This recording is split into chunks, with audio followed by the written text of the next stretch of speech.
want to talk about what you need to know when you're hiring the first, second, third, fourth, 20th, 50th, 100th employee.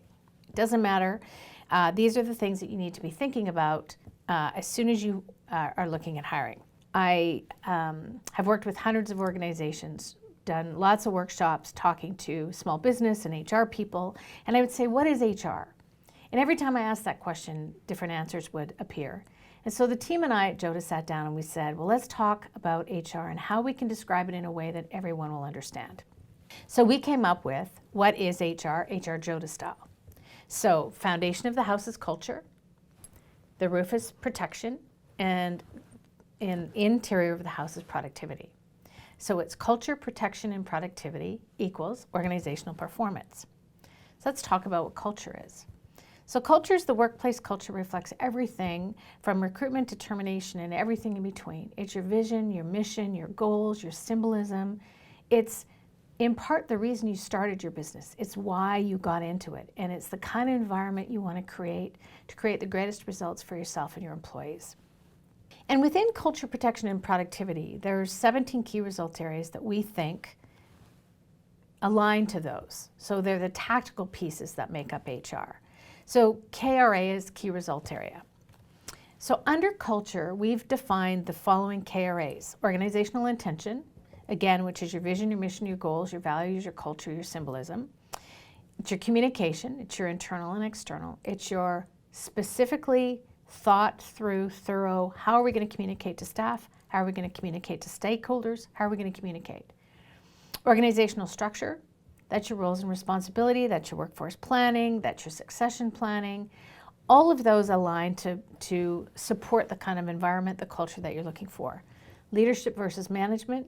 We believe that leadership and management can be defined in different ways, and that in each organization, the expectations of those roles are different. So we say as part of your culture, define what a leader is, define what a manager is supposed to be. And then change management. How you deal with change is going to be indicative of your culture. And, you know, today, I don't know, change is happening every minute of every day, it seems like. So it's not like, you know, there's those odd big initiatives of change, but truly there's change going on all the time. How in your environment, in your culture, do you manage those? Protection. So just as you ensure your business against external threats, protecting your organization from all the legislations that govern employment are just as important. So what the key result areas that we put under protection are legislative knowledge. So do you understand all the legislations that govern employment? And if you don't, do you know who to call to find out what you don't know? Do all of your employees have employment agreements? Metrics. Do you measure how effective your programs are? You know, over time, we've met lots of organizations that have things like a performance program, and they say, gosh, all it does is take time, but it's actually not giving us a return on investment. It's really important before starting any project of any kind. Do you know why you're doing it, and how will you know it's successful? I think those are two very important questions to ask. And then once you put them in place, start measuring them. Make sure they are effective. Total compensation, making sure you're protected in the sense that you're paying people the right pay for the right reasons, and that you've got base pay understood, variable pay, health and dental benefits, income protection, retirement benefits, general perks. What is your overall total compensation? And making sure that you're paying at the market level that you want to, that makes sense for your organization to attract and retain. HR record keeping, making sure that you're keeping good track of records. Policies and procedures. I could spend a whole day on what a handbook can do for an organization. I will say it can be one of the most powerful tools you have. So I encourage you, if you don't have one, to consider it. We're going to talk about that more in some of the other videos if you'd like to check those out. Absence management is making sure that you're very clear in the way that you record absences. The burden of proof is on the employer. If you don't keep good track of absences, it's going to be up to you to prove one way or the other whether the information is accurate, should an employee choose to leave your employment.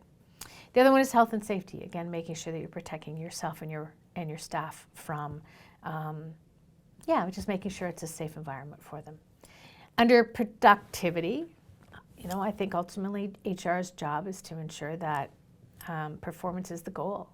Putting in good practices to ensure that it's a great environment for people to come and work, and getting the best productivity out of everyone to drive ultimately organizational performance.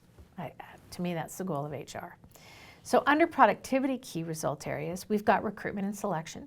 We've put that here because we think, who you hire, how you hire, when you hire, the role you put them in, how you set them up for success is all part of making sure that you're getting the highest level of productivity from employees as soon as you can. So recruitment, selection, onboarding, and orientation. Performance is also a productivity piece. How you're holding me accountable, how you're setting goals for me, how you assess whether or not I'm doing the job that I'm intended to do. Creating a learning work environment. I think HR, once all the stuff is in place, the best part is then doing coaching and training. It's having that environment where people are growing and learning. And then annual review of HR practices. So you got all this stuff in place. Please don't leave it for years and years. We see that happen too often.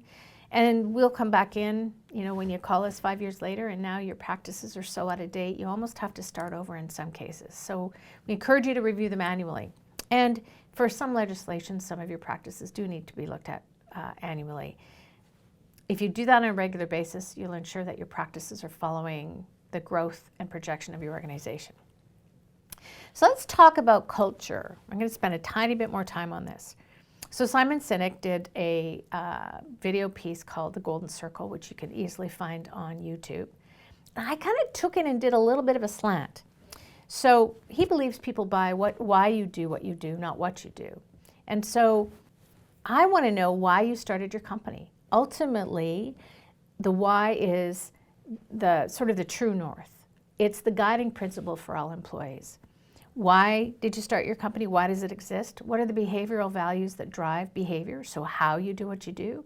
And then what you do is what you do. So at Jouta, for example, what we do is we're HR consultants. How we do it is we align to all of our values. And why we do it is to ensure that you're better off than you were before we came. A couple of examples from some of our clients is one in particular client, their what is we make X the right way. I had to, protect them from knowing who they are.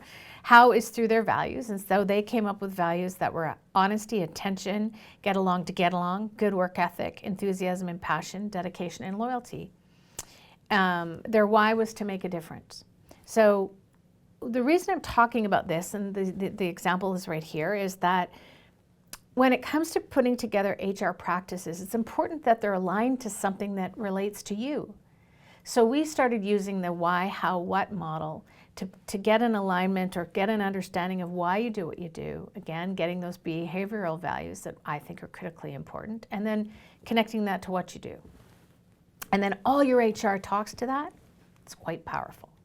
Here's another example, one client we worked with. What we do is we make happy X by providing quality services and products. Their values were honesty, respect, teamwork, and communication. One of the things that they did in their definitions was they were very specific about honesty. For example, they say we do what we say we're going to do. And they talk about different examples, so that makes it really clear to employees the expectation of that value, how they expect employees to show up. And then why they do it in one particular case, this client was because we give a shit. Translated for staff is I care. And one other example, instead of, they did our values, our mission, our purpose. So their purpose is to push the boundaries of technology to better explore and understand the X. Their values, they did professional competence, willing to learn, customer service, dedication, self-motivation, teamwork, and integrity.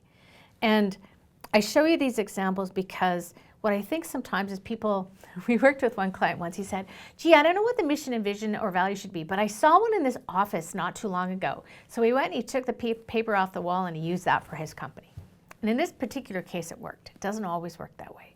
It's better to talk to the founding members of the organization, get really clear why you started the business, what are the behavioral values that you expect employees to have when they come to work for you. And I can promise you it can set an amazing foundation, amazing cultural foundation to set you up to succeed, to hit the goals that you're looking for. So what's HR? HR Jouta style is culture, protection, and productivity, which equals organizational performance. Culture, again, is making sure that you define it and align everything to it. Protection is that you protect yourself from all the legislations that govern employment, and ultimately productivity, that you drive behavior in the way that you want, that everybody comes to work and is excited to do the best job they know how for you. This has been an initiative of the City of Penticton's Economic Development Department. And I'm Corey McDowell from the Jouta Performance Group.